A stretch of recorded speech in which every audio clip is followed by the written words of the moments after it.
Somewhere on the water this weekend, there is a beautiful old sport fisherman with mahogany that still glows in the afternoon light, and a family aboard her who have loved her for 50 years.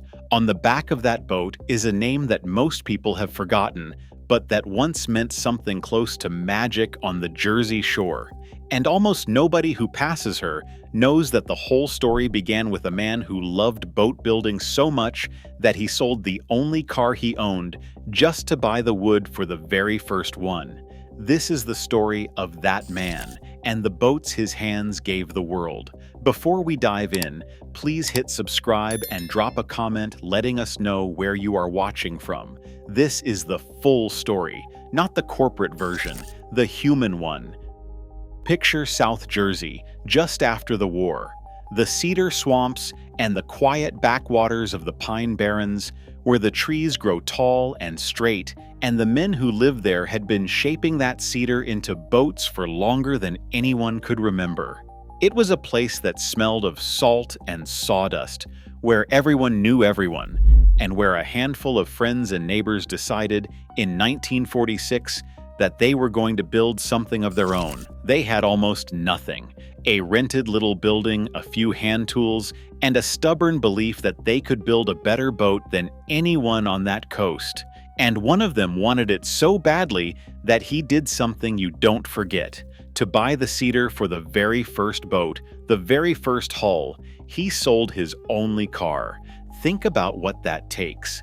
A working man in 1946, giving up the one thing that got him to work and back, betting everything he had on a single boat that might not even sell. That is how much these men believed. And when that first boat was finished, gleaming and perfect, the mayor of the town himself bought her for $3,000.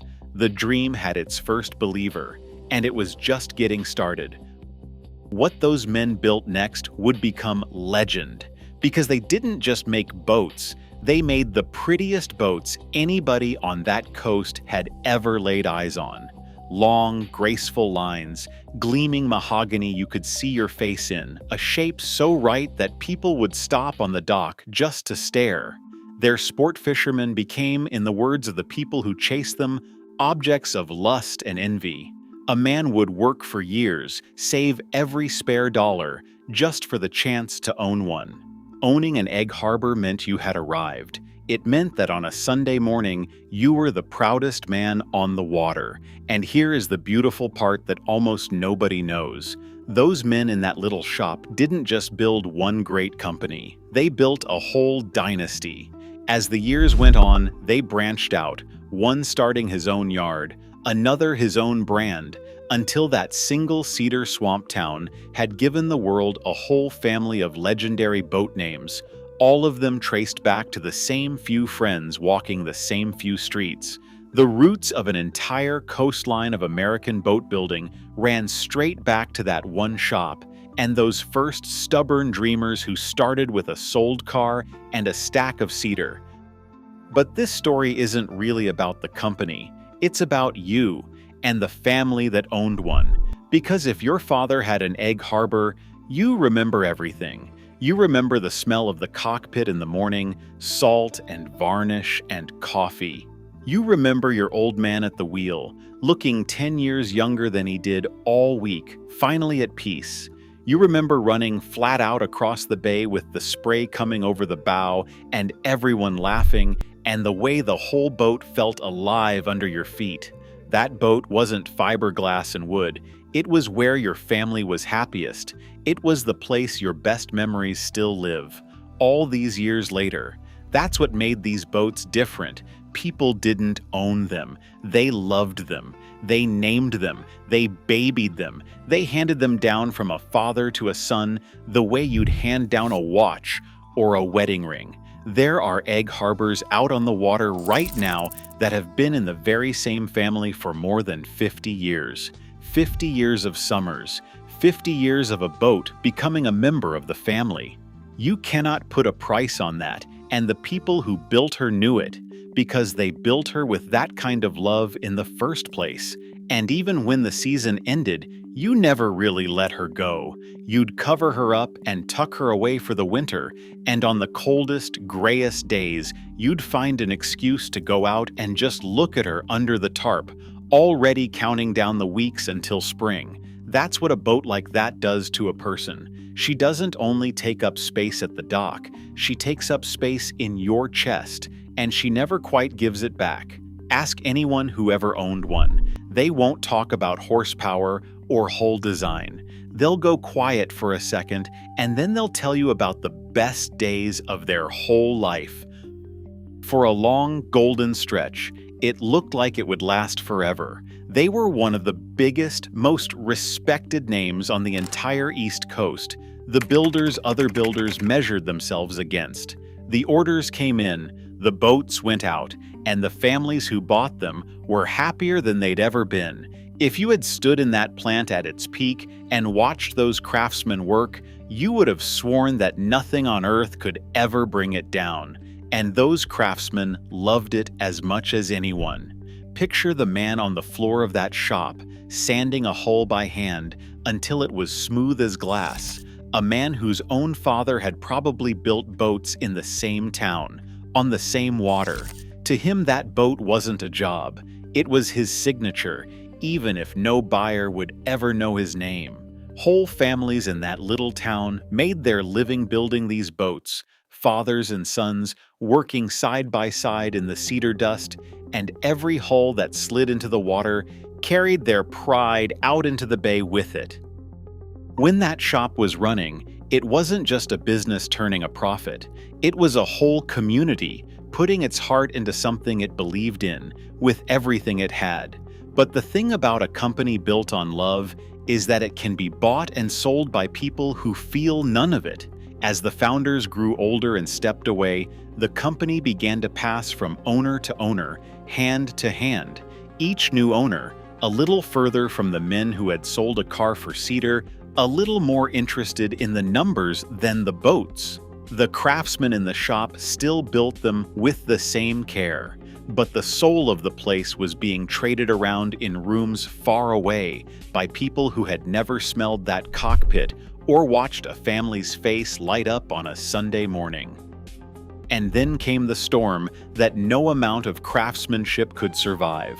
All at once, near the end of the 1980s, everything turned at the same time. The economy went cold. The company was carrying heavy debt from betting big on a new line of boats. And on top of all of it came a new tax on expensive boats that, almost overnight, scared the buyers away entirely. The showroom went quiet. The phone stopped ringing. And the orders that kept hundreds of families fed simply stopped coming. What happened next is the part that should break your heart. This proud old company, one of the oldest boat builders in the entire country, watched its workforce collapse from 200 skilled craftsmen down to just 5. 200 men who built beautiful things with their hands, who had given that place their whole working lives, sent home one after another until almost no one was left, and it wasn't only them. Up and down that stretch of South Jersey coast, every great yard was bleeding the same way at the same time. An entire community that had built boats for generations was being hollowed out, family by family, in the space of a few short years. And the very end, when it finally came, was as cold as it gets. By then, the company had fallen into the hands of investors from far away, who had bought it carrying nothing but its debts. And one ordinary day, those men simply picked up a telephone and told the plant to shut its doors for good. There were still boats on order. There were still customers waiting. It didn't matter. One of the oldest and proudest names in American boat building, the dream a man had sold his only car to begin, was ended by a phone call from people who had never set foot in the place. But this story has one more turn, and it's the one that brings the tears back the other way, because someone out there had never stopped loving these boats. A man who had grown up admiring them as a boy, who had carried that love his whole life, went looking one day to buy an egg for himself and learned the whole company was for sale. So he bought it. He poured millions of dollars of his own money into that worn-out plant, brought the lights back on, and hired back the workers, more than 100 of them, to build beautiful boats again. And the thing he was proudest of, the thing that tells you everything about what these boats meant, was this. He painted an enormous mural, 300 feet long, of an Egg Harbor yacht right along the side of the factory. When they asked him why, he said it simply, "I wanted people to be proud." It would be a lovely thing to tell you the golden era came roaring back. But the truth, the honest truth, is that it never quite did. Times had changed, and the great days of that plant were behind it. And yet here is the part they could never take. No matter who held the deed or what a tax did to the showroom, those boats are still out there. On the bays and the inlets this very weekend, those beautiful old eggs are still running, still gleaming, still kept like treasures by the families who refuse to let them go. The mahogany still shines. The lines still turn every head on the water, just like they did 60 years ago. And maybe that's the answer to the whole story. They sold the company. They shut the plant. They ended it with a phone call from 1,000 miles away.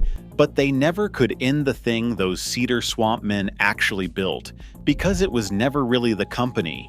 It was the boats. It was the love a man poured into a hull when he sold his own car to begin it. And that love is still out there on the water, still carrying somebody's family out into the morning, and it still takes your breath away. If this story stayed with you, hit subscribe so the next one finds you when it's ready.